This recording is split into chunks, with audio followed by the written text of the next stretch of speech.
La gran tormenta, el gran huracán, el desastre, acaba de ocurrir, prácticamente está pasando. Y hay cosas raras. ¿En qué sentido? En que hay personas que creen que también hay otras teorías sorprendentes. Hay un documento, Santi, que te ha llamado mucho la atención y no me extraña. Pues sí, porque a mí y a buena parte del público estadounidense, yo creo que ha sido una de las sensaciones de todos los vídeos que han circulado por la red a raíz del huracán Sandy.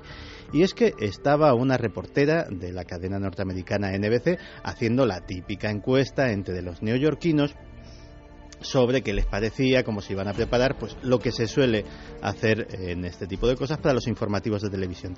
Hasta que dieron con un jovencito.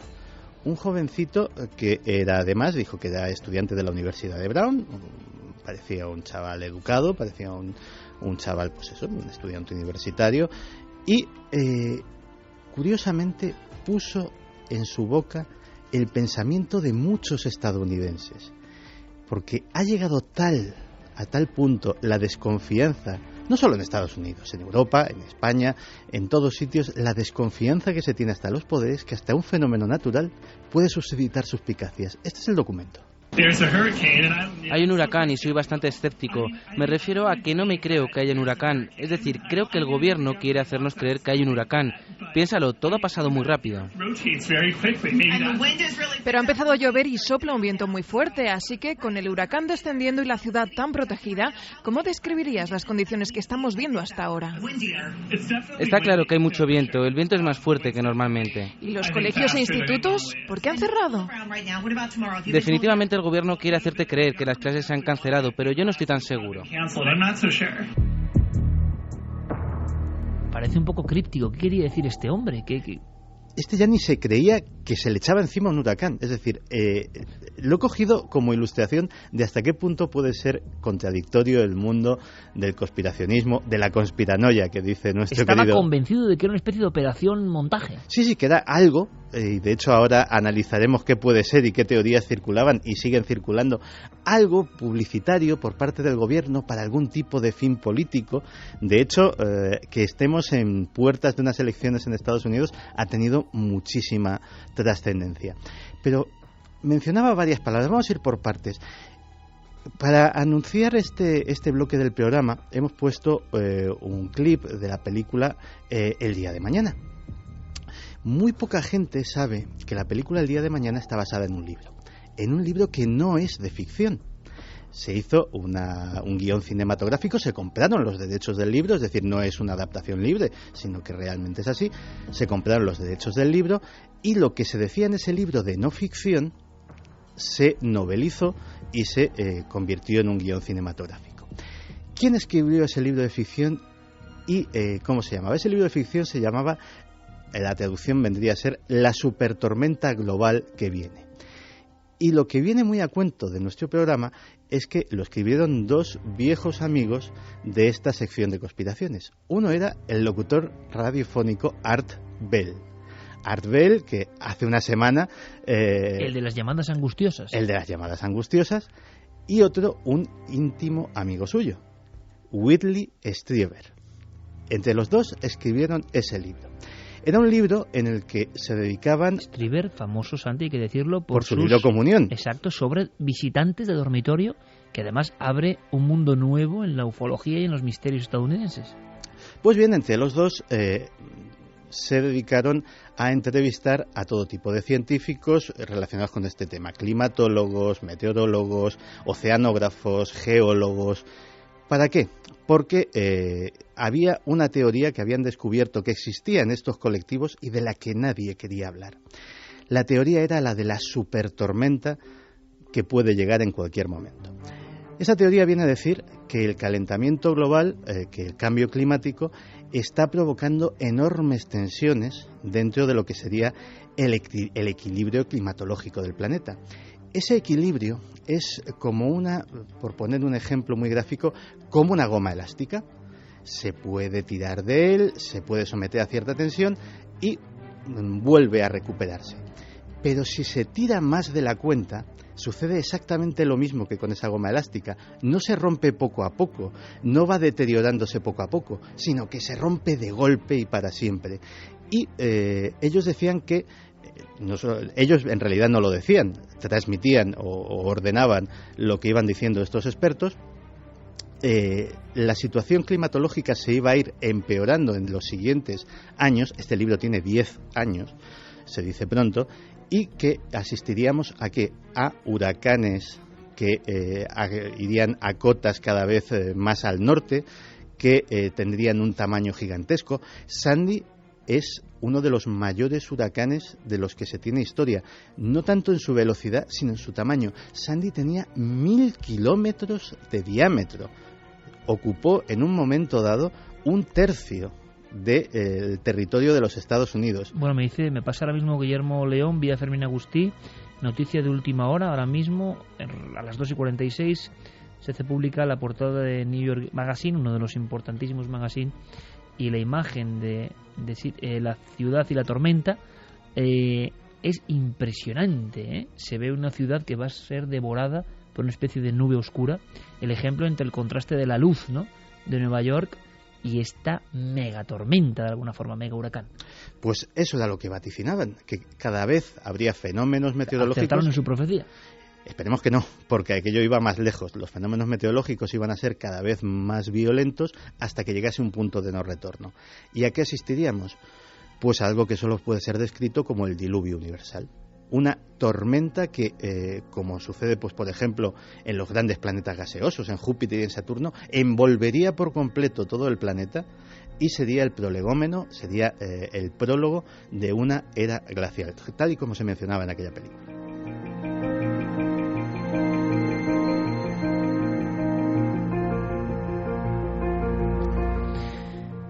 Pero aquí viene la parte más curiosa del asunto. ¿Cómo les da a estos dos personajes, que tienen biografías que poco tienen que ver con la divulgación científica o con el dar a conocer este tipo de teorías, por divulgar este asunto? Al principio, en la cabecera del programa, mencioné varias palabras. Una de ellas era extraterrestres. Resulta que Whitley Strieber... Me lo estoy temiendo. Cuando le abdujeron, según él, los extraterrestres, le avisaron de que esto podía suceder. Y es uno de los recuerdos que tenía de estos visitantes de dormitorio, que era una alerta de... ¿Eso que pasa, si no me equivoco, hacia el 88? Sí, es finales de los 80, no recuerdo exactamente la fecha, pero por ahí es. Y decide, con su amigo Art Bell, el locutor de éxito, embarcarse en este proyecto. Y de hecho, la teoría de Art Bell y de Strieber, curiosamente, se sustenta, entre otras cosas, o mejor dicho, ha sido sustentada después por documentos de instituciones tan prestigiosas como el Laboratorio Nacional Estadounidense de Tormentas Violentas o la dirección de la Agencia Federal de Emergencias, la famosa FEMA. O sea que estamos hablando de un peligro hipotético, de un peligro, esperemos que remoto, pero en absoluto irreal. Muy brevemente me vas a contar ahora, Santi, HAARP, por qué aparece, y un proyecto que ya se llamaba al parecer Sandy. Eso está comentando por los mentideros, pero antes,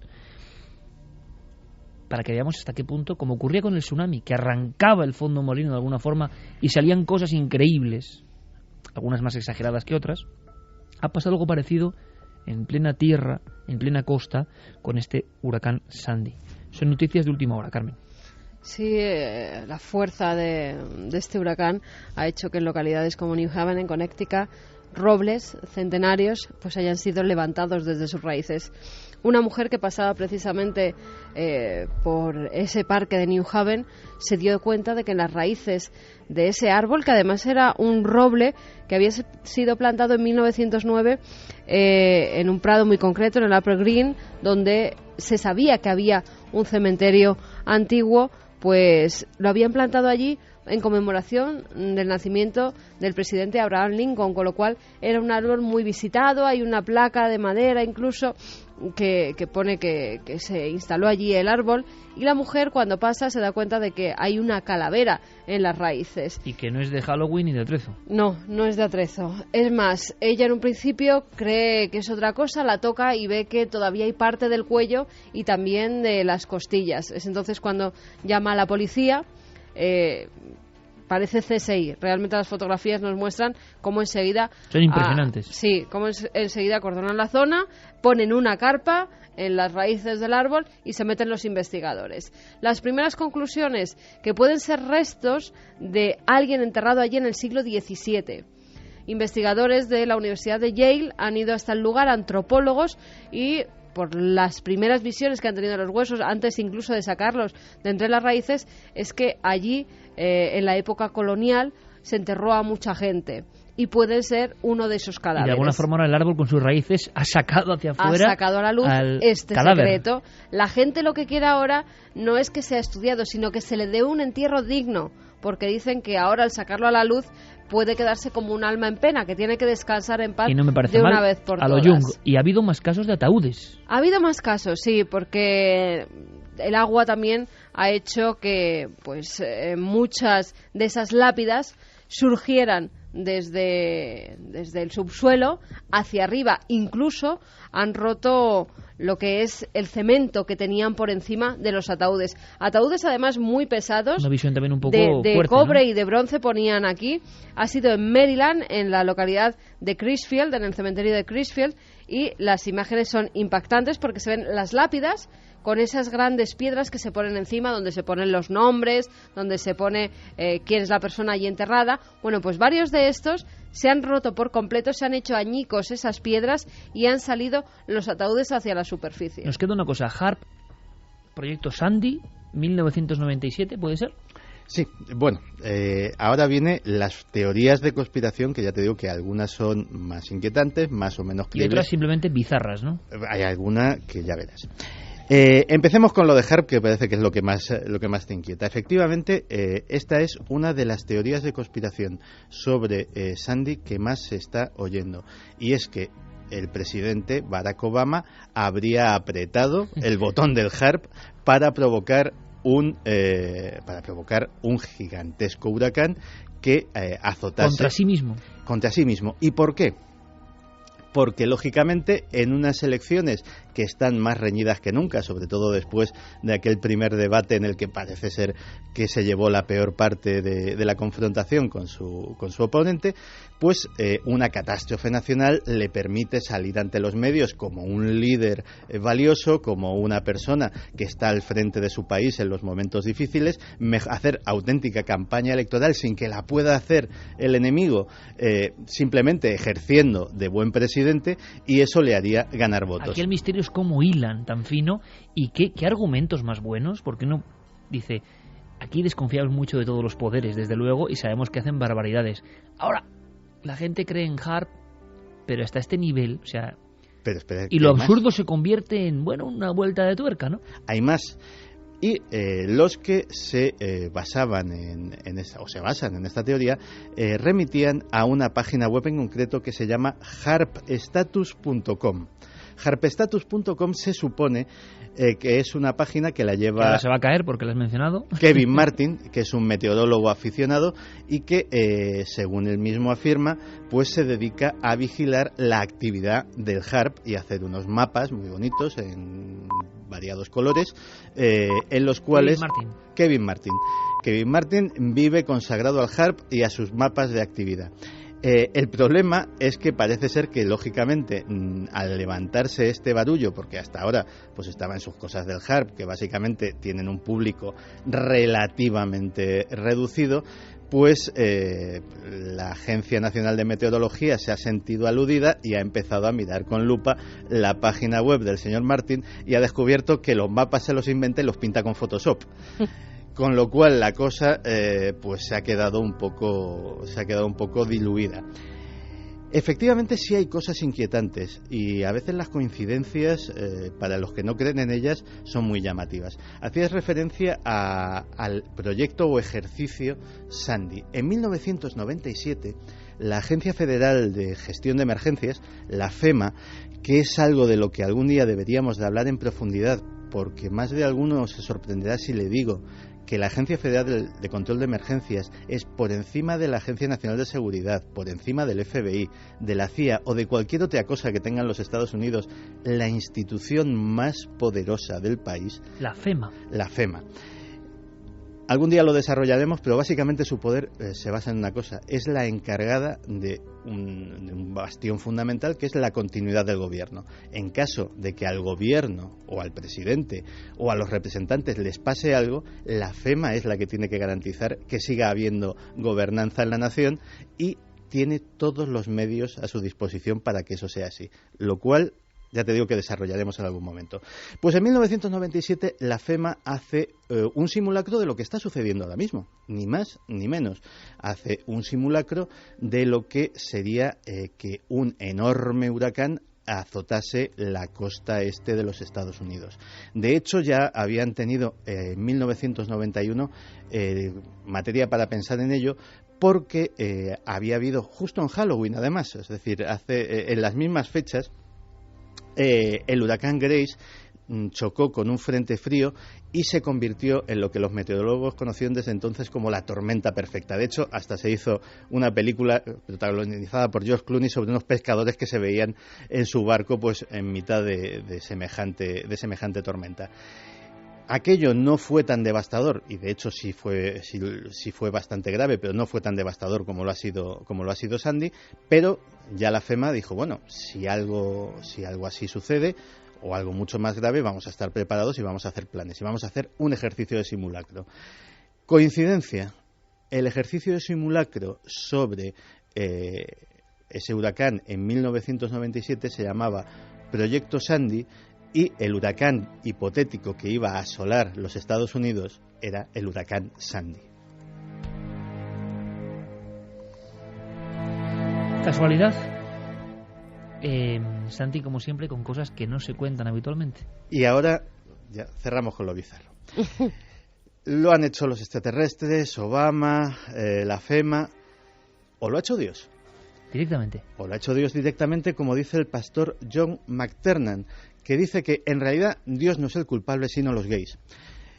Porque el huracán ha ido a azotar precisamente los que se denominan estados azules, los estados que votan predominantemente a los demócratas, en muchos de los cuales el matrimonio gay ya ha sido aprobado, y la teoría del buen pastor McTernan es que el puño de Dios ha golpeado con su infinita ira a todos aquellos impíos que están permitiendo la cohabitación entre hombres, y que no hay otra explicación ni otra conspiración sobre el tema. Cuando se mezcla conspiración ya con fanatismo religioso, sí, pero es no una es mezcla el que está haciendo explosiva. Exorcismos a los gays, porque dicen que todos los gays llevan un demonio dentro del cuerpo. Eso y dice McTernan. Hay una cosa, uno de los pastores estaba haciendo exorcismos a los gays porque creían que eran gays porque el demonio les poseía. Pero lo más raro es que esos gays fuesen a hacerse un exorcismo, ¿no? Que eso es lo curioso. No creo que McTernan los pillase así por la calle, ¿no? Hombre, en fin, los pastores estos son muy voluntariosos, ¿eh? O sea, bizarre sobre bizarre. ¿Sabes también lo que ha pasado y que se ha comentado muy poco? Con el huracán Sandy ha habido muchos sistemas de seguridad que no han funcionado, y por ejemplo han muerto ratones, 8.000 ratones en un laboratorio nada más, que estaban además con proyectos desde hace 10 años, o sea, 10 años de investigación científica perdida. Se ha echado a perder porque no han funcionado los sistemas de seguridad. Ha habido innumerables casos en muchos laboratorios que estaban investigando con células y se ha echado todo a perder. Pues simbólico, ¿eh? Sí. Es una imagen como triste y del desastre profundo. Digo otra, Santi nos ha contado además por qué los amigos de Santi en general, pues McTernan, Kevin Martin, tienen estos nombres tan sonoros, que quedan bien, ¿no? O sea, dices, el párroco McTernan, ¿no? Y dices, este es un tío serio, ¿no? Es como si hubiese conspiración en los propios nombres. Sí, es el que yo y digo, siempre hay la que K, verle. casi siempre la K, predominantemente. Oye, hay uno que algún día tengo que hablar de él, que es uno de los apóstoles del transhumanismo, tema del que hemos hablado en Cuarto Milenio, que ni más ni menos se llama Max More. Max More también está muy bien. Un día haremos un listado para recuperar, por supuesto, los tenemos ahí un poco en el armario de cera, pero saldrán en cualquier momento. En este programa todo es posible. Hay otro elemento, me lo decía Guillermo León, tan simbólico como lo que acabas de contar, Carmen, que es muy preciso, ¿no?, de cosas que no se cuentan. Guillermo León me decía, he tenido un montón de problemas con las redes, siempre en su central de la Sana, envuelto de mil cosas, y hay que agradecerle a Guillermo, lo tengo que decir públicamente, a veces a qué punto de milagro llega, y lo sabemos bien Fermín y lo sabe bien el equipo, para que tengáis todo a disposición en la web, en las redes. ¿A qué milagros llega? Incluso con un esfuerzo muy personal y muy de auténtico Sherlock Holmes de lo digital, ¿no? Bien, pero me decía, he tenido unos problemas tremendos porque determinado servidor se ha apagado, porque la luz de no sé dónde se ha ido. Me dice, fíjate, Iker, es que ya no dependemos de nuestra luz, ya no dependemos de lo que pasa en nuestra manzana. Un problema en la costa de Estados Unidos está afectando directamente a tu texto en Word sobre un papel o sobre una página web. Impresionante, la globalización y sus peligros.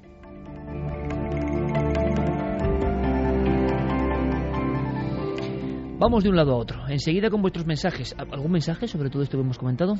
Sí, hay varios mensajes. Ilian, por ejemplo, dice: actualmente hay tecnología suficiente para provocar un huracán. Esta idea me aterra. Helen, todo lo que ocurre no se ha demostrado, ¿no? Para en nada. USA tiene un aire de conspiración detrás que es muy sospechoso.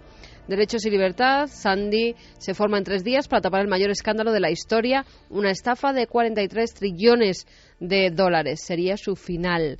Susana Pérez, bueno, provocar una catástrofe, jugar con vidas humanas para beneficio propio, me niego a creer algo así. Juan Miguel, el que un huracán de la mínima categoría llegue a latitudes altas no es raro si tenemos en cuenta el calentamiento de los océanos. Hay una cosa que está muy clara, que la desconfianza en el poder ha llegado a un nivel que algo tendrán que hacer los poderosos, ¿eh? Porque cuando incluso lo más bizarro es analizado como posible, hay un problema de fondo mucho mayor. Porque claro que hay cosas inquietantes, por supuesto, pero hay un baremo de dignidad, de moral, de lógica, que claro, viendo lo que han hecho los gobiernos es normal que uno desconfíe. Pero que tanta gente desconfíe sin importarle el argumento casi, es un problema, pero sobre todo para los poderosos, ¿eh? A ver cómo paran esta otra tormenta.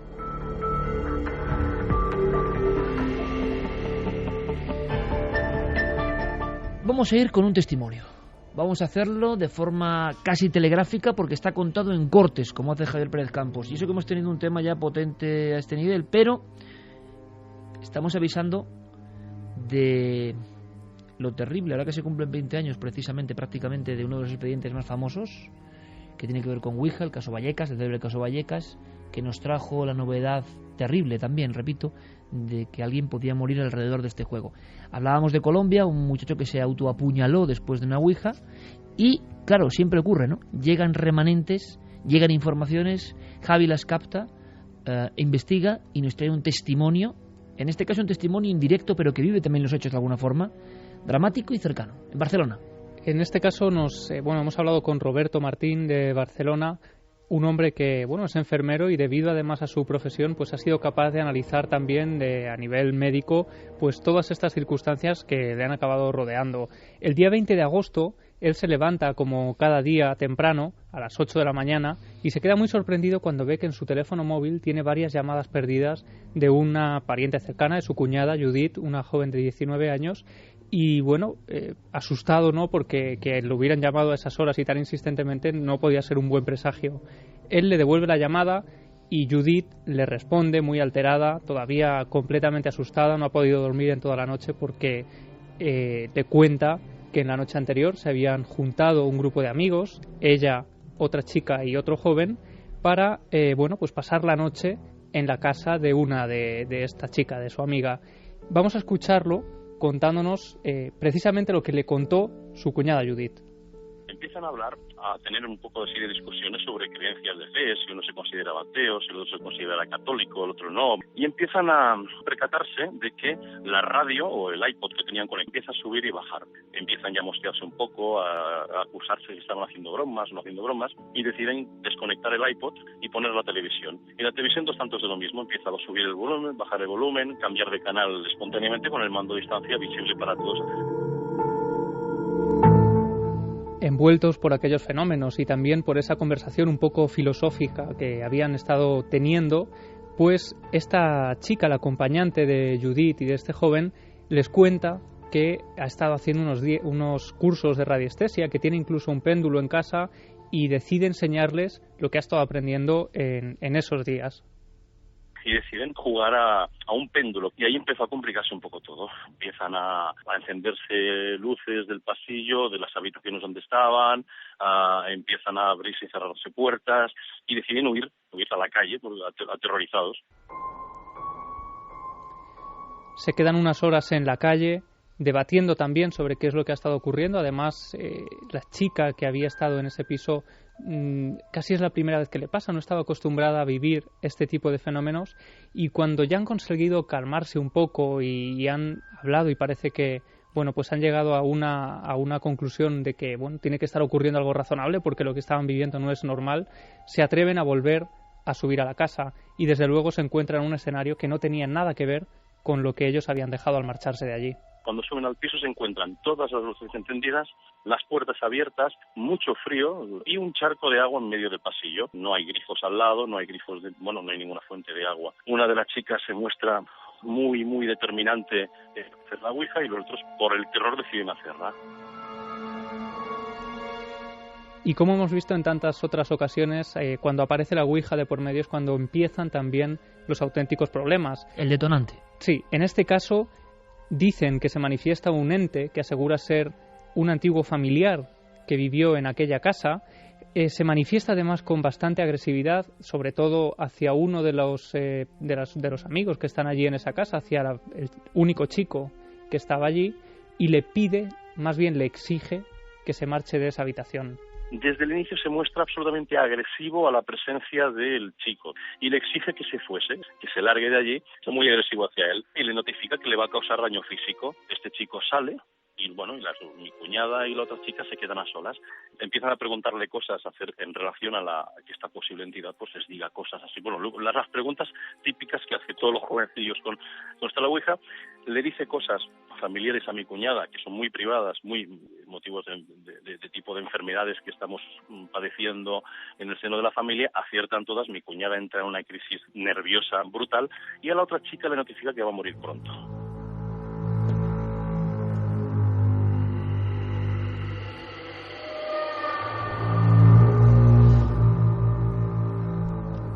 La entidad le dice en ese momento que si quiere salvar su vida, pues tiene que hacerse un corte y dejar caer algo de su sangre sobre el péndulo que les había mostrado a sus amigos anteriormente.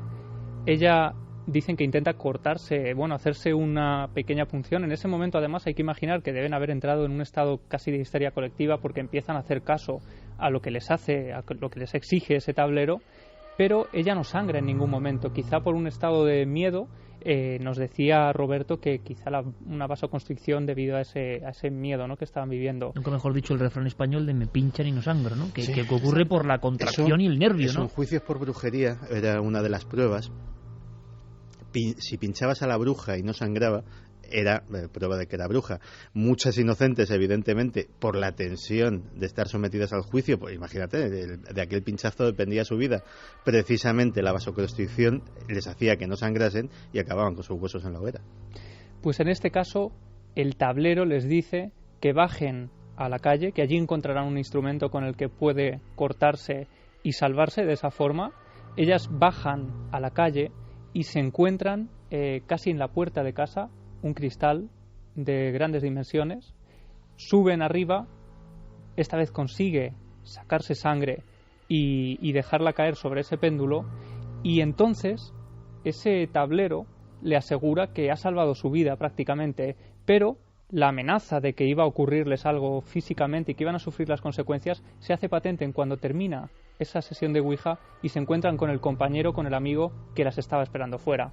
A continuación salen de la habitación y aquí viene ya el drama, se encuentra ese chaval haciendo una hematemesis, es un vómito de sangre, vómitos de sangre sin ningún tipo de antecedentes patológicos previos y que no se ha repetido en el futuro tampoco. Un sangrado que no tiene ninguna causa en una persona tan joven menos. Se estudió este chico, se visitó, porque yo le recomendé, oye, vete a verlo porque esto puede ser más serio. No, evidentemente no ha habido ningún tipo de conexión futura con lo que ocurrió.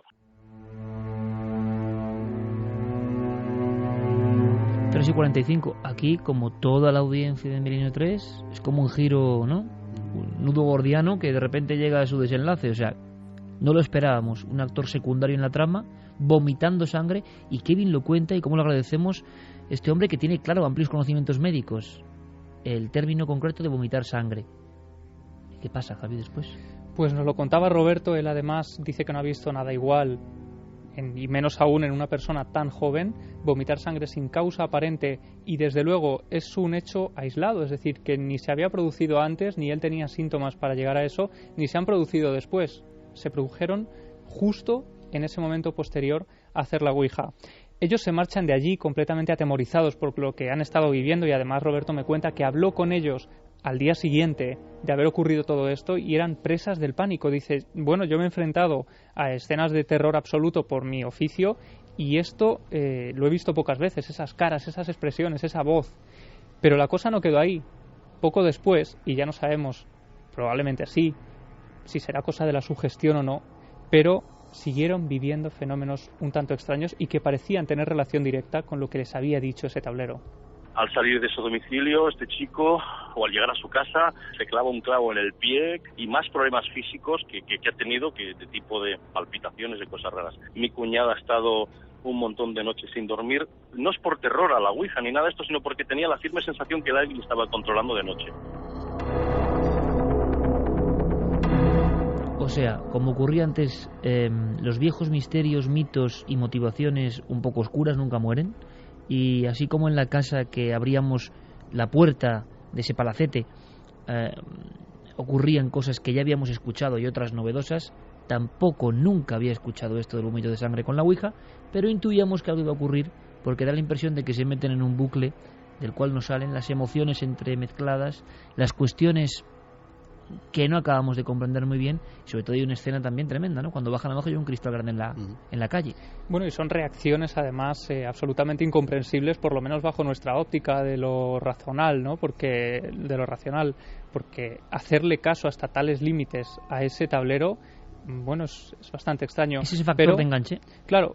Y aquí tenemos ese elemento novedoso que desde luego es bastante extraño, pero hay un elemento que se repite en muchos otros casos de ouija y son esa especie de, sentirse vigilado después de haber hecho la ouija. Hay quienes llegan a ver sombras, ¿no? Como veíamos en el caso. Hay quien acaba paranoico y encerrado en un manicomio, hay que decirlo. En este caso, yo no sé qué hay en la ouija, pero que acaba mucha gente así, sí, por lo menos hay que advertirlo, ¿no? Y hay quien no sale de casa sin consultar la ouija antes, ¿eh? También. Para todo. En este caso, Judith y el joven sí que, habían llegado a sentir que alguien los observaba en sus dormitorios durante la noche después de hacer la ouija. Él incluso llega a sentir como en varias noches alguien se sienta sobre su cama y, no sabemos si ha tenido relación directa o no con este hecho, pero ellos estaban completamente atemorizados. Han pasado unos meses y es una experiencia que aún no han podido olvidar. Y no nos extraña, y que sirva este testimonio no solo para pasar miedo, sino para advertir. Vamos con Diego Marañón, aunque sea en versión rápida, que lo es, créalo o no, es más breve, pero había una cuenta pendiente, como siempre en esta sección. Diego Marañón.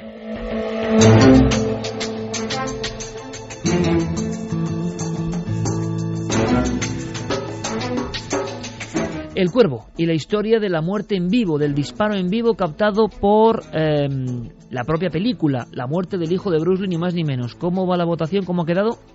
Pues lanzábamos la pregunta, una encuesta, ¿qué opinan de la historia de esta semana? Para ver si se lo creían o no se lo creían.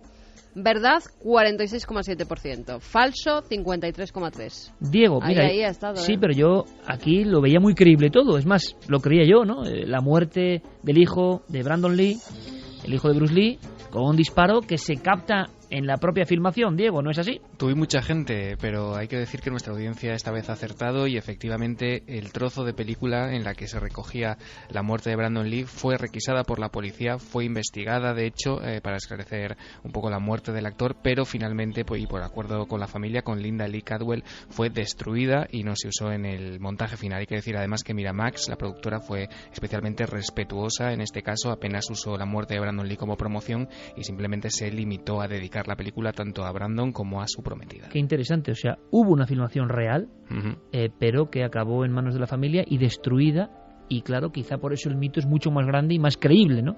Es más, mucha gente lo cuenta como una verdad ocurrida y de la que hubo muchos testigos, porque es que los hubo realmente, claro. Efectivamente. Vamos con la siguiente historia, aunque sean 5 minutos, Diego.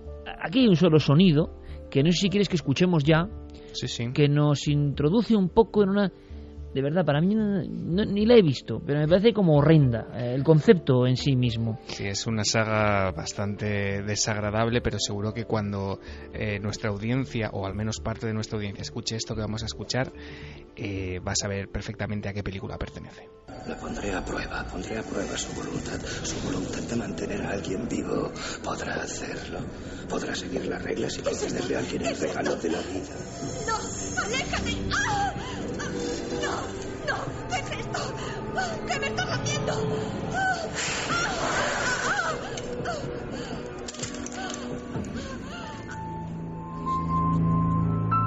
Bueno, este es el payaso ese desvencijado que sale ahí, que a cada cartel de la peli es peor, es el gore por el gore. Muy gore, sí. Pero claro, también la sensación de que, anda, y si algo de esto es verdad, ¿puedes contarme en titulares qué expresa esta película, de alguna forma, cuál es su trama, qué ocurre? Bueno, estamos hablando de la saga Saw. Esto que acabamos de escuchar es el comienzo de la tercera entrega, en la que el malo de la película, Jigsaw, le coloca un collar metálico y explosivo a una de las protagonistas y de esa manera la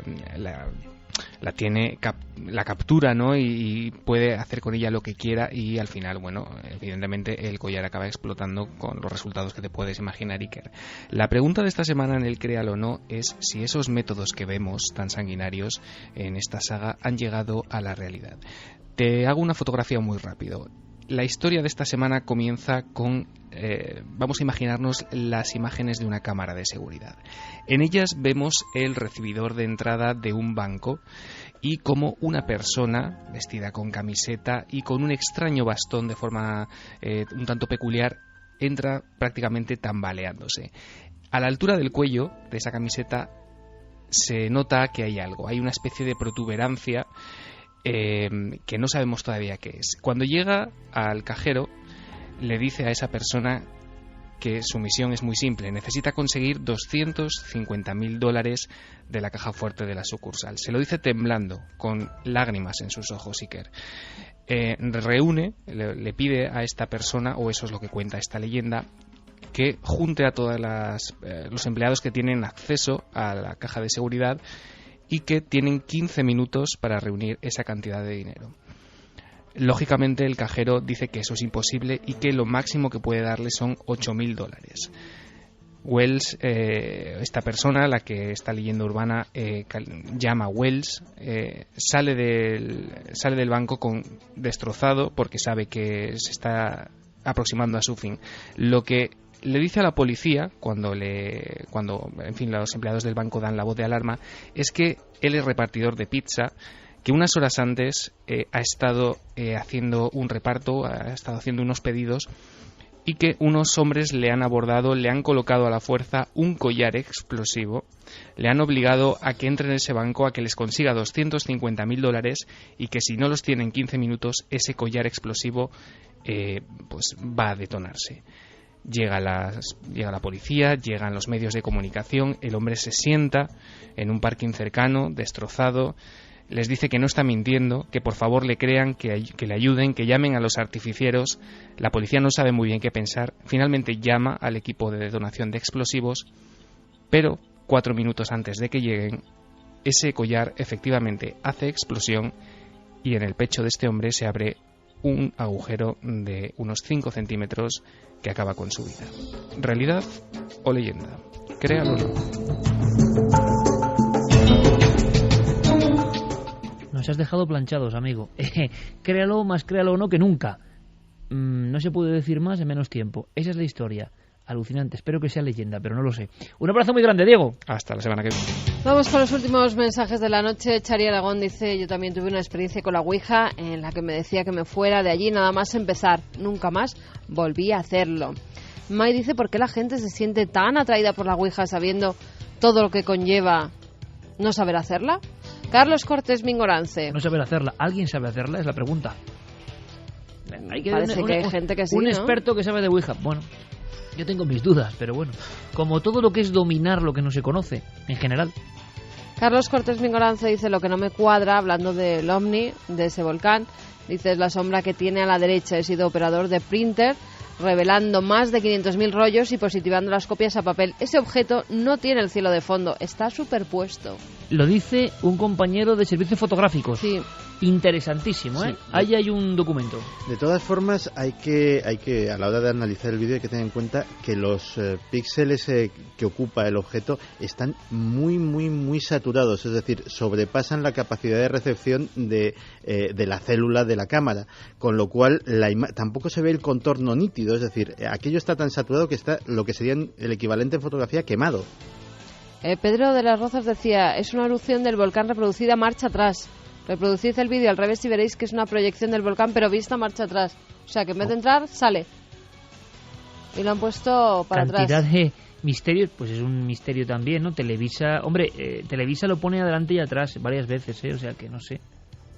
Bueno, otra posibilidad. Perfecto. Aquí somos detectives todos. Mari Leonardo dice, estando en elecciones, me creo que hayan creado esta tormenta con el proyecto HARP para que Obama subiera en votos para ver la infraestructura y medios del gobierno para solucionar estos desastres. ¿Y a cuántos compatriotas mata por eso? Bueno, claro, que también la gente puede decir, bueno, ¿y cuántos se han matado con otras cuestiones, no? Pues sí. Pues mira, cada vez cobra más peso, por ejemplo, la revisión histórica de que Pearl Harbor fue algo que se dejó hacer y murieron 3.000 americanos.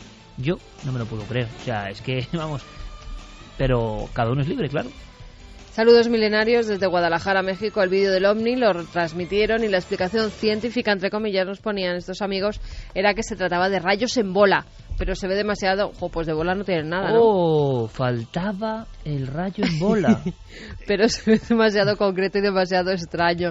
No se ha presentado alguna explicación racional y totalmente convincente. La astrónoma de la UNAM, Julieta Fierro, quien es una autoridad en astronomía, no puede dar una explicación convincente. Julieta y luego otra astrónoma que salía, que es genial, y vamos a terminar casi con eso, ¿no? Es genial la cara que se le pone al ver el documento.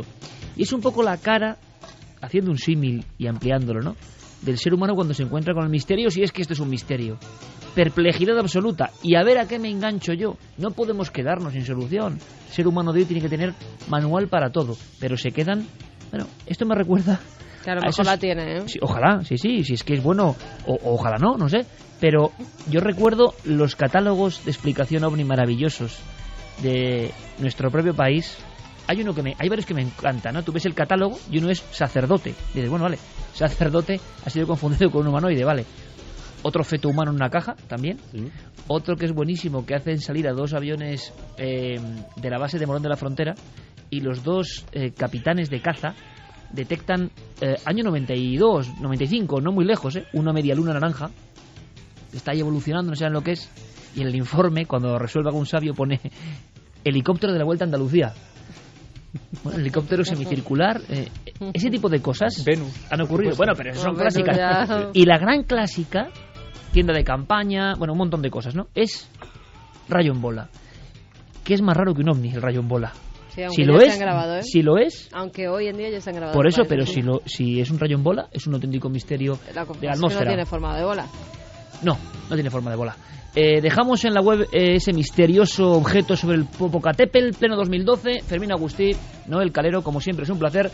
Javi Santi, gracias. Hasta mañana. Oye, hasta mañana, mañana. ¿Sabéis a qué hora vamos mañana? Más a temprano. las 12 menos 20. 23:40, por favor, Es una hora muy difícil ya para nosotros, incluso. Así que... pues tanto que se quejan, que estén ahí a las 12 Pero menos hay un 20. caso espectacular, Mañana hay un caso espectacular, no lo podéis perder, de verdad. Hay 2 cosas y un debate tremendo. Mañana os esperamos. Feliz semana. Continúa la información en la... 3 y 7 minutos. Nuestro compromiso siempre con la última hora. Sobre tierras vizcaínas, sobre la vertical de Basauri en Vizcaya. Quizá hay amigos esta noche en esa zona que puedan decirnos algo más. Fermín Agustí, compañero, está el vídeo, ¿verdad? En este momento en ikerjiménez.com. Vale, me confirma Fermín que sí. En ikerjiménez.com tenéis el vídeo. ¿Por qué es importante? Porque los testigos, los cámaras, los que graban, los que habéis escuchado ahora mismo, tiempo real, hace tan solo unos días, son miembros de la policía.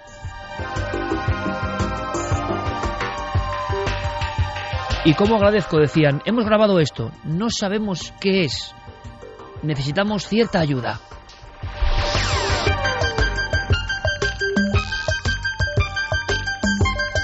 Esto me recuerda al gran JJ Benítez y sus crónicas por toda la zona de Vizcaya, Gaceta del Norte. Aquellas que decían, por ejemplo, ovni sobre Basauri. Pues bueno, ha vuelto a ocurrir un extraño bloque de información. Nos llega desde esa localidad vizcaína, exactamente, y con nombres, apellidos, datos y sobre todo expediente X, en el sentido de que pocas veces la policía ha hecho de investigadora. Javier, ¿qué está pasando? Pues sí, escuchábamos a un sorprendidísimo José Fernández, ese funcionario del Cuerpo Nacional de Policía, que había visto sobre el cielo ese extraño objeto esférico, un objeto que no le recordaba a nada que él hubiera visto anteriormente y está acostumbrado a ver todo tipo prácticamente de artefactos voladores. Él decía que no le recordaba nada que hubiera visto. Además, acababa de entrar prácticamente a trabajar. Era la mañana del 29 de octubre de este mismo año, hace escasas semanas. Sí. Y lo llamaba un compañero de repente porque había aparecido eso en el cielo, se había quedado parado prácticamente unos instantes, y si quieres vamos a escucharlo. ¿Ellos estaban en el casco urbano de Basauri? Sí, ellos estaban en Basauri, empiezan a grabar, sacan su teléfono móvil, intentan grabarlo con toda la nitidez posible y nos lo envían además para ver si alguien más puede haber visto algo parecido en esa zona. Javier, en ikerjimenez.com tendrán la posibilidad, como siempre, de observar, ¿no?, ese vídeo que ha subido en tiempo récord, como siempre, Guillermo León. Material muy interesante, no solo por lo que se ve, sino por quienes están detrás de esta imagen. Yo quiero agradecerles de todo corazón, porque no es normal, y además lo hicieron con gran celeridad y para intentar que dijésemos algo, que alguien aportase más información. Así que nos sentimos en este momento, a las 3:09, este programa, Milenio 3 en la SER, como dentro de una misión, ¿no? Vamos a resolver esto, porque la propia policía lo ha visto, la policía es testigo. ¿Era en pleno día? Sí. Además lo pueden ver los oyentes en ese vídeo, es perfectamente de día, y precisamente eso facilita la visión del objeto, porque parece que el sol, los rayos del sol, reflejan en ese objeto que no tiene luz propia, sino que parece que está cubierto de algo metálico, y es precisamente la luz del sol lo que refleja en él. Por eso te lo digo, para que la gente lo pueda visualizar. Pero tenemos testimonio directamente de las personas que estaban ahí en esa filmación, que hemos escuchado más que visto, y que estaban excitados porque daba la impresión de que eso era algo inusual. ¿Qué nos ha contado? ¿Lo escuchamos? Hemos podido hablar con él minutos antes, además de empezar el programa. Hemos conseguido localizarlo. Son palabras de última hora, recién salidas prácticamente del horno, y si quieres vamos a escucharlo. Pues estábamos trabajando y llevábamos apenas una hora, y fue un compañero quien avistó el objeto. Estaba completamente parado, y yo me dirigía hacia donde estaba él y pudimos verlo, ¿no? Entonces nos sorprendió porque no era algo conocido, o sea, no era un objeto que nos resultara conocido. Se veía, digamos, a simple vista se ve muchísimo mejor que lo que resulta luego lo que es la grabación. Se veía como si fuera, pues, digamos, un objeto redondo en forma de disco. Se podía ver como si fuera reflejaba el sol, una especie de chapa color aluminio. Algo. ¿Qué tamaño podemos darle, Javier, a bote pronto, no? Pues no sabían exactamente el tamaño porque se encontraba a una distancia bastante considerable de ellos, pero sí hablan de que recorre una distancia bastante importante en cuestión de escasos segundos. Recorre esa gran distancia, como digo, nos pasan unos 10 segundos, se queda parado durante unos minutos, y posteriormente, cuando pasan más o menos unos 7 minutos, calculan ellos, que es precisamente también el tiempo que pueden grabar ese vídeo. Que es una pasada en ese aspecto, ¿no? 7 minutos observado un objeto volante no identificado en pleno día, no ha pasado muchas veces. Sí, y además en el vídeo se ve también cómo de vez en cuando desaparece, quizá porque los rayos del sol dejan de incidir directamente sobre el objeto, después se deja ver. Ellos me aclaran también, él me aclaraba que pues en vivo se veía de forma muchísimo más nítida, y precisamente por eso su relato tiene aún más detalles incluso que el propio vídeo, y si quieres vamos a escucharlo ofreciéndonos nuevos detalles y también la forma en que desaparece ese objeto. Duró aproximadamente unos 7 minutos más o menos pudo estar, y a continuación hizo 2 movimientos. Un primer movimiento bastante rápido, y ya en el segundo desapareció. Vamos. Nos llamó la atención el espacio que recorrió en tan poco tiempo. Claro, con esa altitud yo creo que otras personas del corazón de Vizcaya tienen que haber visto esto, y en pleno día. Así que, Carmen, repetimos vías de contacto, por favor, porque si alguien de la zona de Vizcaya, zona norte de España, ha podido grabar, tenemos diferentes posiciones de ese objeto, alguien sabe algo, alguien vio algo en esa tarde de finales de octubre, es muy interesante. Vamos a repetir las vías de contacto: milenio3 con número @cadenaser.com, y también tanto en Facebook como en Twitter como en Google Plus nos pueden buscar en Nave del Misterio. Además, hoy sorteamos, Iker, 3 ejemplares de la novela de Teo Rodríguez que ha publicado Minotauro, Oscuro. Bueno, pues no es un tono oscuro, sino a plena luz del día, ¿no? Porque da la impresión de que ese objeto se enseñoreó, como ha ocurrido en algunas ocasiones. Claro, puede tratarse de un globo sonda, puede tratarse de un artefacto de observación meteorológica, un satélite, pero a esas horas y con esa perfecta definición es difícil. Vamos a ver, que opinen, que nos digan, busquemos, buceemos. Yo espero, no sé si en tiempo real nuestro amigo Guillermo León podrá tener algún dato de rutas de satélites o elementos que puedan, ser sospechosos, ¿no? Pero estoy seguro que de inmediato se pone a trabajar, y si de aquí al final de la noche o en próximas ediciones tenemos datos, los daremos, por supuesto. Y vuestra opinión, eso siempre. Hay más cosas.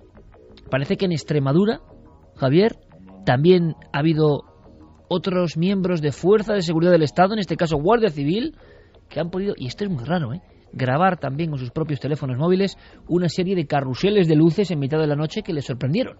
Sí, y además es lo llamativo de todo esto, ¿no? Porque como venimos diciendo desde hace unas semanas, al correo del programa de Milenio 3 se están poniendo en contacto con nosotros oyentes, personas que han sido testigos de extrañas luminarias. Pero como un reactivarse del fenómeno, ¿no? Claro, pero lo curioso de todo esto son esas fuerzas de seguridad que son los que se convierten en testigos directos. Hemos hablado con nuestro amigo Gonzalo Pérez Sarró, y que nos cuenta que él personalmente ha hablado con esos testigos de ese extraño objeto, esta vez en las inmediaciones de Navalmoral de la Mata. Pues como si fuese un carrusel, pero radiofónico, informativo. Conectamos. Gonzalo Pérez Sarró tiene toda la información de esta nueva filmación por parte de miembros de la Guardia Civil. Hola, muy buenas noches a todos los amigos de Milenio 3. La crónica de estos sucesos se trata en realidad de un solo avistamiento con varios testimonios que ha cobrado actualidad. Ocurrió el 2 de septiembre de este año y que cobró actualidad hace unos días cuando conocimos el testimonio muy especial de unos agentes de tráfico que también tuvieron la ocasión de ver este fenómeno. Se trata de varias luces, en concreto hay además grabaciones videográficas y también fotografías. El primer testigo del que tuvimos noticias se trata de Germán Muñoz, un universitario que con 6 amigos vieron sobre las 2:10 de esa madrugada entre 5 y 7 objetos, porque les fue difícil contarlos ya que cambiaban de posición. Se quedaron atónitos por la claridad con que se veía. Esto ocurrió en los aledaños de Navalmoral de la Mata. El color era de color anaranjado, parecía fuego, más grande que una estrella. Tenemos que hablar que además de Germán Muñoz hemos tenido el especial testimonio de los agentes de tráfico, 2 coches patrulla que circulaban por la Nacional Quinta, por la A5. El acompañante del conductor mira aquello que lo que viene por allí, idéntica descripción. En ese momento que pararon, cogieron el móvil para hacer fotografías, realizaron 3 fotografías y en ese momento desde otro coche patrulla les estaban avisando: atención, mirad hacia el noreste, y dicen no, lo estamos viendo. Y los 2 coches patrullas detenidos en la A5 y mirando al cielo los 4 agentes de la Guardia Civil. Y estos son los testimonios. Vamos a seguir investigando. Muchas gracias por vuestra atención y este es el suceso del que seguiremos investigando.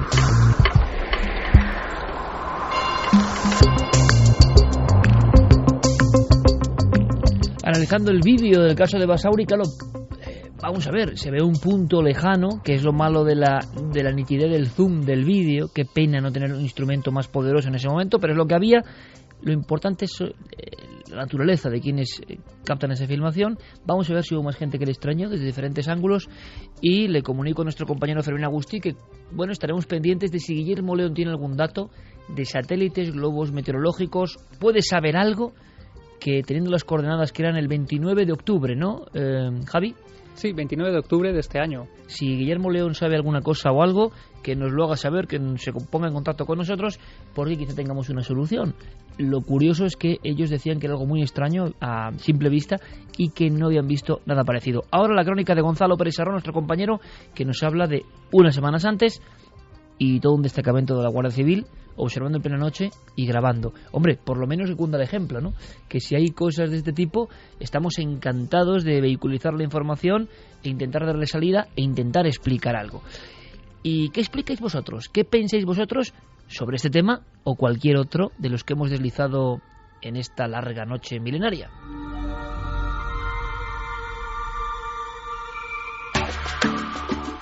Mario dice que a él le parecen los reflejos del sol sobre el fuselaje de un avión que podría venir de frente, por eso no se aprecia movimiento. Bueno, un poco cogido con pinzas también, ¿no? Porque un avión... Teorías de los oyentes. Mai dice, el hombre no merecerá llamarse animal hasta que tengamos los valores de los verdaderos animales. Lady Nine, voy a aprovechar el informativo para ir al baño. Como me hable el periquito de mi madre, dice que la va a dar algo. Ana Muriel, ella dice que ha dado reiki a perros y que funciona para ellos también. Es una de las técnicas que se utiliza también en ese Animal Communicator. Tania dice, me da pena que estos animales que intentan comunicarse con nosotros imitando nuestros sonidos casi a la desesperada, si es que esa es su intención. Dice mucho de nuestra incapacidad para comunicarnos con ellos, escucharles y comprenderles de forma mucho más naturales e instintivas. Pedro Hidalgo, que entiende a su perro nada más con mirarle, como nos pasa a muchos de los que tenemos animales. Marianne dice, me estoy acordando de la serie Sea Quest, con el delfín Darwin, que tenía un aparato para comunicarse con los humanos. MJ Junior, ¿sabías que abrazar a una vaca aumenta el grado de felicidad? Marianne, escuchar el alma de los animales, qué interesante, si es verdad, claro. Sara, necesito que uno de esos hable con mi perro y le pregunte por qué por las noches solo duerme en mi cama y no en la suya. Bea González, los loros aprenden a hablar con más facilidad cuando están solos. Mai dice, ¿con cámaras terminarían los actos delictivos y asesinatos? Se lo pregunta. Si es que esas cámaras que nos vigilan puede también servir. Yo creo que no. Pero la naturaleza humana tiene eso que hemos comentado, ¿no? Leticia Ferrari, que quiere un disco externo de un yottabyte para Reyes. Un soñador más, flipando con Milenio 3. Esto ya no son cosas en las que unos crean y otros no. Esto es lo que están desarrollando ya, todos controlados. Pablo dice, ¿y dónde queda el derecho constitucional del derecho a la intimidad y al honor? ¿Quién vigila al que nos vigila? Borja Fernández, y es la pura realidad, estamos controladísimos en todo lo que hagamos, saben todo, absolutamente todo de nosotros. Ángel Frade, viva la libertad de movimiento y la privacidad, controla nuestros movimientos, mensajes, llamadas. Hay mucha gente que dice, bueno, pues por eso yo no tengo ni móvil, para que no les controlen. Manuel, si nosotros somos los creadores, ¿cómo podemos hacerlos más inteligentes que nosotros? ¿Cuántos prototipos habrá en el Área 51? Se refiere a los robots de los que hablaba Santi. Rubén dice que actualmente se han realizado experimentos en los que se ha experimentado con sucesos del pasado. También la teleportación. Dark Boss, la gente tira más hacia la ciencia porque hoy en día quien cura problemas y dolores es la ciencia. Bueno, aunque los dolores del alma se curan con la fe. Muy interesante, de verdad, muy interesante todo lo que nos contáis, y reflexiones, frases, aportaciones, que es lo importante, y que además yo creo que hemos ido, ¿no? Pues como si fuese una doble hélice que nos une a los que estamos aquí y a los que estáis ahí, en cualquier parte del mundo, y que sentimos, ¿verdad?, que no tenemos ningún temor a abordar ningún tema, por políticamente incorrecto que sea, para aprender, para saber más cosas, para reafirmarnos en lo que ya creemos, o para tener la valentía y el coraje de decir, bueno, esto puede estar acertado. Todos los grandes hombres y mujeres que yo leo, y que unos dan pistas de otros, y que hay personas que siempre están reflexionando, pensando, buscando, no tienen temor a poner en tela de juicio lo que han creído hasta ese momento. Y eso me parece maravilloso, eso me parece de una valentía sin precedentes. Sin embargo, en parte del género humano veo un anquilosamiento tremendo. Si tenga razón o no, si me da igual. Ese temor a cambiar lo que le han dicho que tiene que pensar, la ideología que tiene que seguir, las normas cívicas, sociales, o el comportamiento que él tiene que ejercer. Y muchas veces replicamos esas ideas sin ser muy conscientes de si las hemos reflexionado de verdad, si las sentimos de verdad, si creemos en ellas de verdad. ¿Cuántas personas en este milagro que es la vida, por desgracia, van pasando siguiendo pautas predeterminadas por otros, no por ellos? Es curioso. Yo a veces pienso que una de las salvaciones, y esta sí que es de verdad, es la lectura. La lectura de gente que piensa, por ejemplo, muy diferente a lo que nosotros pensamos, porque a veces entre líneas uno encuentra esos destellos de luz. Puedes pensar todo igual que ese autor, o una pequeña cosa que te lleva a otra, y así vas aprendiendo, y así vas poniendo incluso en tela de juicio lo que creías que era una verdad absoluta. Creo que esa visión del misterio como comportamiento, de que todo nos parezca apasionante y misterioso, es muy interesante. Se desprecia, pero es muy interesante, y quienes se meten en ella siempre están aprendiendo cosas nuevas, sobre todo su propia humildad ante todo esto que en el mundo animal, en el mundo cósmico, en el mundo de la genética. ¿No os dais cuenta? Todo es asombroso, porque incluso el hecho importa a veces menos que la propia mirada, estar abierto a. Si uno no cree que lo asombroso puede llegar a su vida, posiblemente jamás llegue.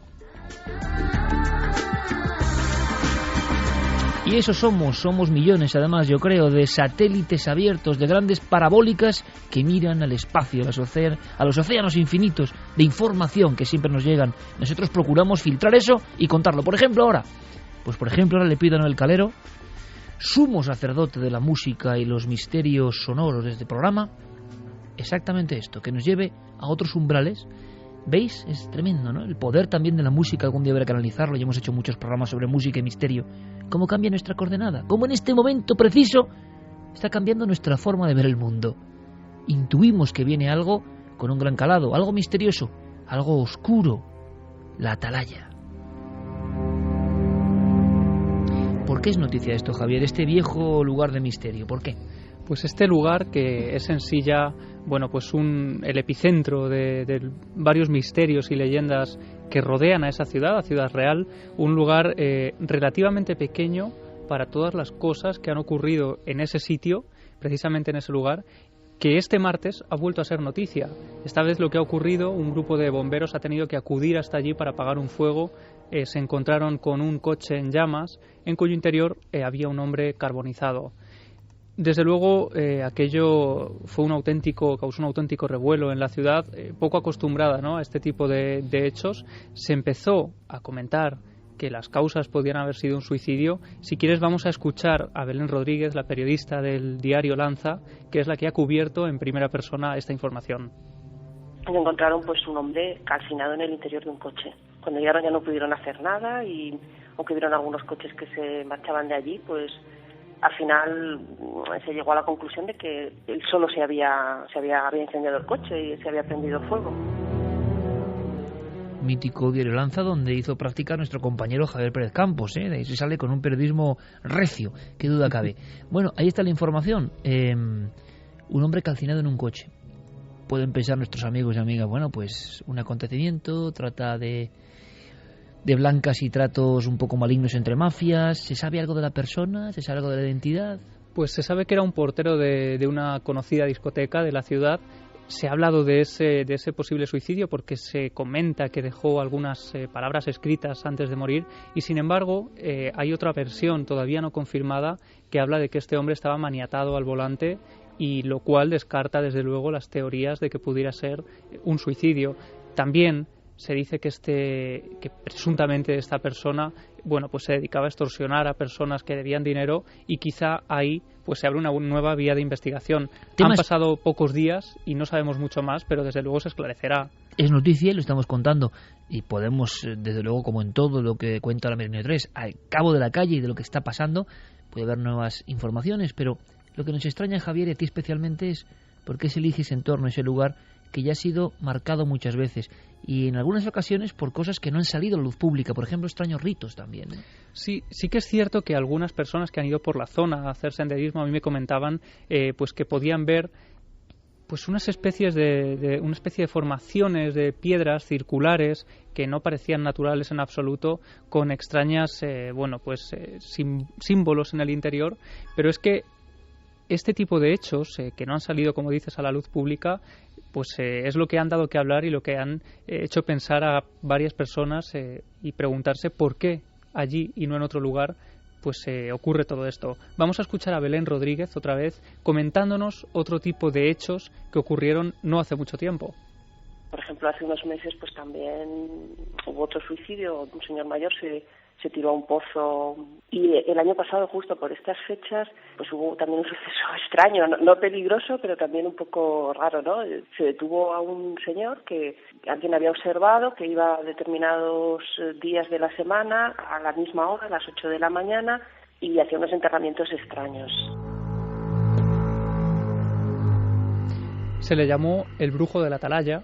Ocurría precisamente en el mes de noviembre del año 2011 Y finalmente se descubrió, por supuesto, aquello movilizó a las fuerzas de seguridad preocupadísimas, creyendo que podría tratarse incluso de explosivos o de algún tipo de residuo químico no autorizado, y la sorpresa que se llevaron fue mayúscula, porque lo que encontraron al desenterrar aquel terreno eran hasta 10 botes de cristal rellenos con todo tipo de residuos como garbanzos, azufre, sal, heces y, lo más extraño, nombres y hasta fotografías de algunas personas que pertenecían al entorno de esta persona. Posteriormente se llevó a cabo una investigación, se inspeccionó la casa de esta persona y se descubrió que allí tenía todo tipo de documentos y referentes a rituales satánicos, a magia negra, a temas de brujería, y que él creía fervientemente en todos esos rituales. Finalmente lo que ocurrió con este hombre es que fue juzgado por atentar contra el medio ambiente, pero está en libertad con cargos ante un poco la inquietud de los vecinos, porque las fotografías que allí aparecieron pertenecían algunas a gente de ese entorno más cercano. Claro, no puede, dicen, ¿no?, que este tipo de ritos, el mal de ojo, solo influye en quien cree en ello, pero ver que eres un vecino normal y corriente y que tu foto ha aparecido en un bote con heces y con azufre y con no sé qué, pues hombre, es muy desagradable y genera una inquietud que comprendemos perfectamente. Claro, y todo en este entorno, que uno puede pensar es porque es un entorno aislado, pero no, parece que atrae desde hace mucho tiempo no solo fenómenos, sino oscuridades diversas. Sí, hablábamos hace poco de ese edificio maldito de Valencia, ¿no? Y de cómo nos hablaban de los lugares depresivos, lugares que parecía que atraían este tipo de tragedias. Precisamente allí fue a ocurrir también una de las más extrañas que se recuerdan en Ciudad Real. Hace 25 años, en abril de 1987, una pareja de novios que es asaltada en el interior de su propio coche, se les dispara a bocajarro, y esa persona que acabó con la vida de estas dos personas, de estos dos jóvenes, se quita la vida posteriormente también en el interior de su coche.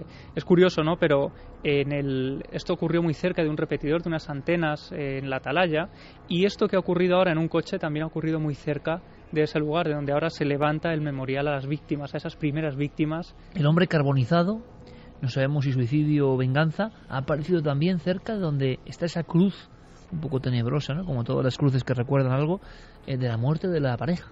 Muy cerca de ese lugar. Este crimen se cerró como un crimen pasional, y es cierto que aún 25 años después escama entre algunas personas de Ciudad Real que se ciñen a esa versión oficial. Hay algunos datos que desencajan un poco en toda esta historia. Los padres no conocían al policía, a esta persona que acabó con la vida de los jóvenes, pero bueno, es otro de esos sucesos, de esas tragedias que han acontecido allí. Pero es que posteriormente, en ese mismo lugar, hay todo tipo de fenómenos paranormales.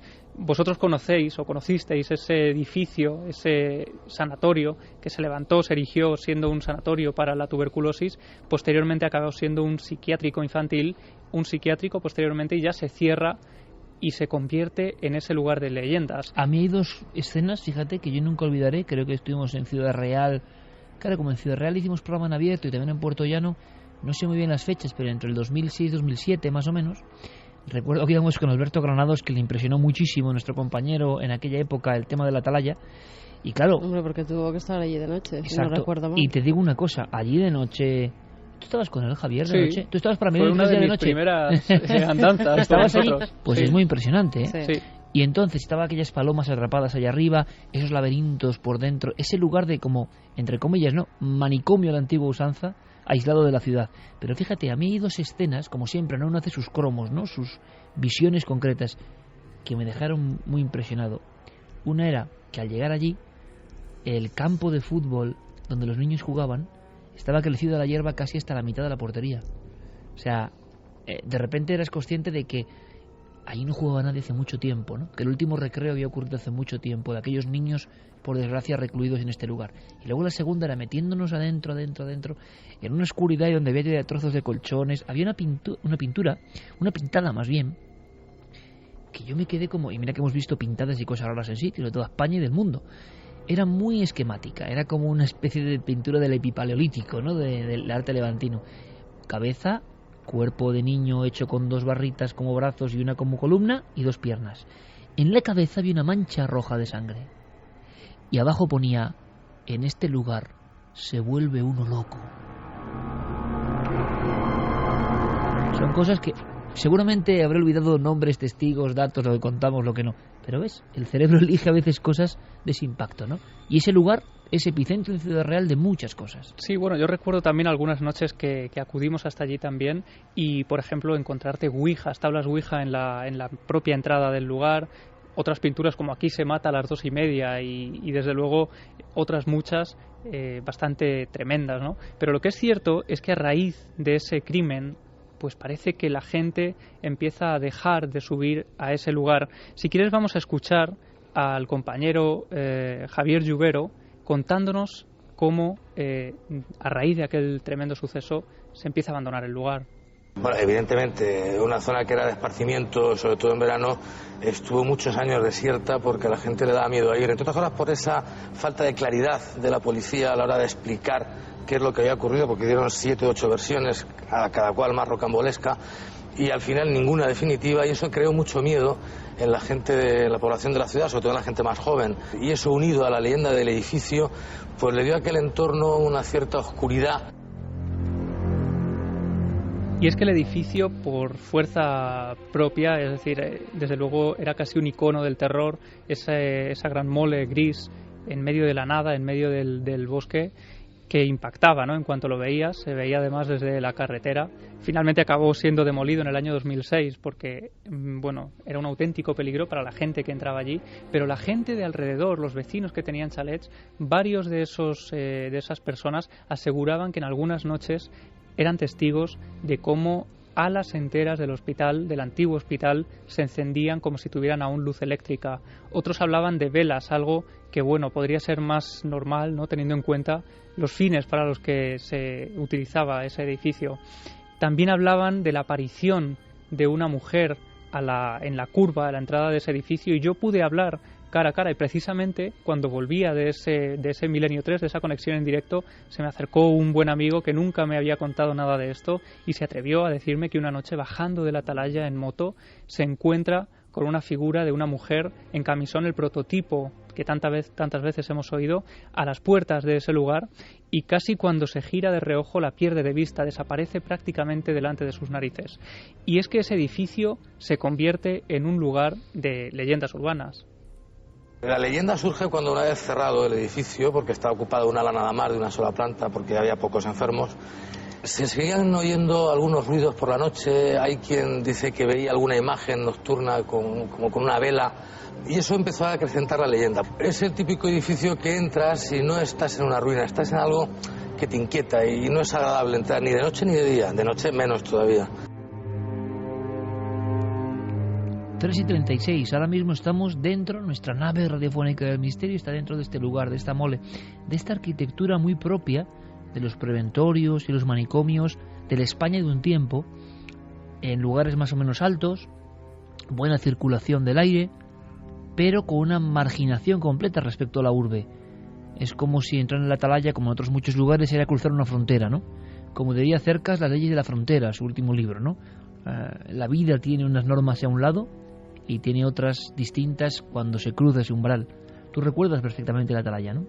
Sí, además fíjate, recuerdo que me resultó extraño que dejaran todos los documentos que había allí, porque la privacidad de esos enfermos, de esos niños que estaban allí recluidos, yo creo que eso hay que conservarlo, que guardarlo en algún sitio o que destruirlo para que nadie lo tenga. Pero no tenemos por qué saber qué enfermedades tenían, qué medicamentos tomaban, por qué entraron allí. Y esos documentos estaban esparcidos por el suelo. Se veían además en una de las habitaciones, si no recuerdo mal, estaba completamente acolchada, como cuando recluían allí a los niños que se portaban mal. Daba mucho miedo. La verdad, la imagen por lo menos tenía todos los elementos de lo macabro. Daba miedo y daba también pena. Sí, también. Te imaginabas a los pobres críos tratados allí de alguna forma bruscamente y metidos y recluidos durante días en esas 4 paredes, en esas habitaciones acolchadas y muchas veces sin salir de allí durante meses. Y la verdad es que tenemos que pasar a otros tiempos. Ya no se puede hacer esto con los seres humanos, y menos con niños indefensos que ellos no han buscado estar enfermos. ¿Cómo los vas a recluir en un sitio solos, a oscuras y solamente amparados por unos colchones para que no se hagan daño. Es que era todo muy oscuro, muy negro, muy triste. Y en este lugar creo que tú has recogido incluso también informaciones más de última hora de visiones y de gente más o menos cercana, visiones tremendas de figuras, de sombras rondando por ese sitio. Y no parece que sea solamente su gestión, sino algo más, ¿no? Para cerrar un poco el capítulo de este lugar que abrimos porque ha sido noticia esta semana. Sí, este testimonio además lo recogía a principios de junio de este año. También una persona muy de mi confianza y muy cercana me decía que una noche, allí es habitual pues ir a cenar a alguno de los merenderos que hay por la zona, y cuando volvían en el coche de ese lugar empezaron a escuchar unos ruidos como de unos pasos detrás del coche. Llegan incluso a ver una figura, una especie de sombra, el prototipo también de la sombra negra detrás del coche, y también en cuestión de segundos casi desaparece delante de sus narices. Pero es que, para que te hagas una idea de hasta qué punto caló todo este tipo de historias en la ciudad, cuando se cerró en el año 2006, los principales periódicos de allí dieron titulares como dejan sin casa a los fantasmas de Ciudad Real o derriban el edificio de los fantasmas. Pero no fue, si ya terminamos con todo esto, no fue tampoco la única historia de este lugar. Había una mucho más antigua, antes casi de la construcción del edificio. Dicen que en los albores de la Guerra Civil se hablaba también de la aparición de una dama blanca que entonces atribuían a la Virgen, y parece ser, según las personas más mayores de Ciudad Real que recuerdan esta historia y cómo se la contaban también a ellos los más mayores, que vaticinaba el final de esa gran guerra. Así que, como puedes ver, es un auténtico recorrido por un lugar de misterio desde tiempos remotos. El cielo y el infierno en un mismo lugar, ¿eh? Ya no está, qué curioso, como siempre, ya no está el lugar, el emblema, la atalaya, pero quedan sus historias que a veces se convierten en extraño acontecimiento criminal o no, un hombre calcinado dentro de un coche, ¿no? Y luego estas apariciones de las tan traídas y llevadas damas blancas que uno puede pensar que son solo arquetipo, pero claro, recibe informaciones, datos, documentos, testimonios que se queda uno alucinado y dice, hay algo más. Yo estoy recordando estas horas, porque era exactamente estas horas, en un lugar de Cataluña, a alguien que hace no tanto tiempo vio una de estas figuras y es completamente racional y completamente agnóstico. El impacto es tan grande, y una cosa que yo nunca había oído: ve una mujer y cree que está golpeada, piensa que es una mujer extranjera que la han agredido y que va con un camisón, pero es una noche de marzo y hace mucho frío, y entonces tiene una duda de ir a socorrerla o no. Un hombre de complexión atlética y visión científica se acerca de su casa, es un camino, a esta misma hora, y entonces se da cuenta de que la cara, el rostro demacrado, blanquecino de esa mujer le inspira algo de desconfianza. Es una mujer sola, ¿por qué tener miedo? Pero él se cierra en su coche. Acto seguido la temperatura del vehículo baja y va viendo cómo los grados del vehículo se ponen a menos 5 grados, y entonces salta ese relé, ese fusible que hace que todas las luces del coche por dentro prácticamente se enciendan. La mujer estaba enfrente, pero ya no está. Mira a su espalda y a través del espejo trasero comprueba que esa mujer está ahora al otro lado, y a un montón de metros. ¿Cómo ha recorrido esa distancia? Es cuando se asusta, vuelve a mirar hacia atrás, ya no está, y aparece delante y con los brazos en cruz.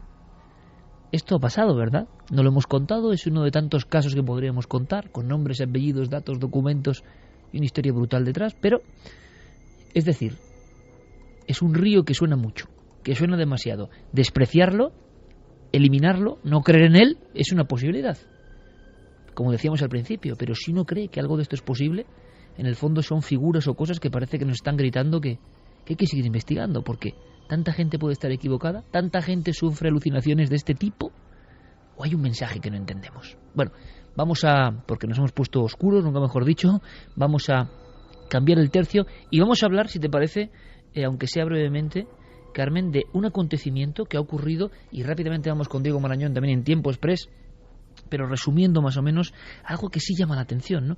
En un animal tan bello. Hablábamos de animales y de cómo están variando su comportamiento, y aunque sea, lo comprimimos, pero para que todo el mundo tenga la información. ¿Qué ha pasado con un leopardo en concreto? Pues se ha pasado en Nepal, se ha cobrado su última víctima. Al parecer creen que es un solo leopardo, aunque también hablan de 2. Aún así, lleva 15 víctimas en los últimos 15 meses. 10 niños de menos de 10 años y 5 mujeres. La mayor de ellas tenía 29 años. El modus operandi siempre el mismo. Estos niños y estas mujeres se introducen en los bosques para intentar coger comida para sus animales domésticos. Los ataca este leopardo, los mata en el sitio donde son atacados y luego se los lleva para comérselos. Se han encontrado algunos restos, sobre todo las cabezas. Por eso se puede identificar a las víctimas y se ha sabido que han sido atacadas por un leopardo. En el último caso ha sido un niño de 4 años al que se ha encontrado pues, su cabecita cerca de un árbol. Era el único resto que había dejado el leopardo. Y al parecer es que están cambiando sus comportamientos. Ahí se está están lo grave, acercando ¿no? cada vez más. Hay un detalle, una noticia, pero es que lo grave es lo que hay de fondo. Claro, se están acercando cada vez más a los sitios donde hay población, donde hay gente. Y además, dicen los expertos, porque ya han ido veterinarios para estudiar el comportamiento de este animal, que es que cuando un felino de grandes dimensiones como este prueba la sangre humana, ya no quiere más que sangre humana. Y se convierte en un devorador de hombres, es un problema grave. Exactamente, con lo cual están teniendo muchos problemas, ya han puesto pues una cuantiosa cantidad para aquella gente por si logran dar con el animal, por si logran cazarlo, tanto vivo como muerto, les da lo mismo, pero quieren acabar con el problema, claro.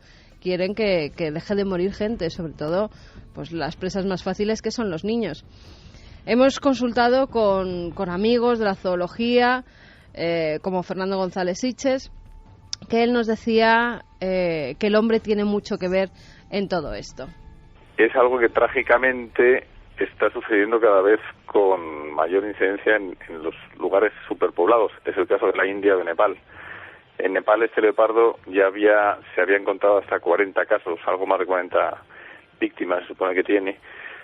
Pero es muy normal que puedan llegar a ser muchas más. Yo recuerdo haber leído a Corbett, el célebre cazador y naturalista inglés, que ya en la época de los grandes devoradores de hombres de la India contaba algunos, creo que era el leopardo de Panar, que había matado a más de 400 personas.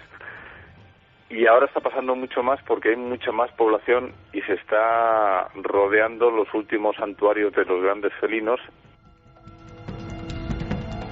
También hemos hablado con Luis Miguel Domínguez, que nos apunta un poco pues lo mismo que decía Fernando, que es que los hombres se están metiendo en el territorio de los felinos. Estos casos se han dado ya en África, se han dado en Asia, cada vez se dan más con el tigre de Bengala, se dan sin duda con los leones. Pero realmente aquí en el Nepal lo que está ocurriendo es que las presas naturales del leopardo se están viendo abocadas a la extinción, están desapareciendo. Y por tanto lo que hace es o capturar ganado o aquellas personas que de manera desprevenida salen al campo y que no saben que del cielo les cae la muerte. Porque el leopardo vive en los árboles, también en el Nepal. Y el ataque es realmente muy difícil de soportar. Muy poca gente se ha salvado del ataque de un leopardo. En la medida en que el hombre va penetrando en todas esas áreas, va deforestando. Cuando esto ocurre es justamente porque estamos robándole el territorio y todo el contenido a un animal que es un superpredador como nosotros. Fernando González Sitges además nos cuenta un caso de por qué en Bombay también se están produciendo estos ataques ahora mismo, porque él nos lo explicará. Hay una especie de parque y los animales se están introduciendo en él. En la India tienen un caso flagrante que todas las semanas tienen problemas con leopardos, porque en Bombay, que es una superpoblación, han dejado un parque que es como una cicatriz verde dentro de la gran urbe, y los leopardos ya no solamente es que no tengan sitio para trasladarse de un bosque a otro, de una selva a otra, es que además la gente local se mete en el parque y se come las presas naturales de los leopardos. Y al tener hambre los leopardos salen, primero cazan los perros, que es un auténtico aperitivo para ellos en las poblaciones, y cuando los perros han desaparecido, pues inmediatamente el siguiente paso es la gente. Y cuando un leopardo va por ti, aparece por la noche, se mete en tu casa por unas rendijas que son casi imposibles, el menor hueco, una ventana de ventilación, se mete sin un ruido, suele matar mordiendo en la garganta, con lo cual no emites ni un sonido, y se lleva a su presa por la ventana con el mismo ruido que una sombra, y al día siguiente lo único que pueden encontrar los padres de esos niños o los parientes de la víctima son unas manchas de sangre en la cama y nada más.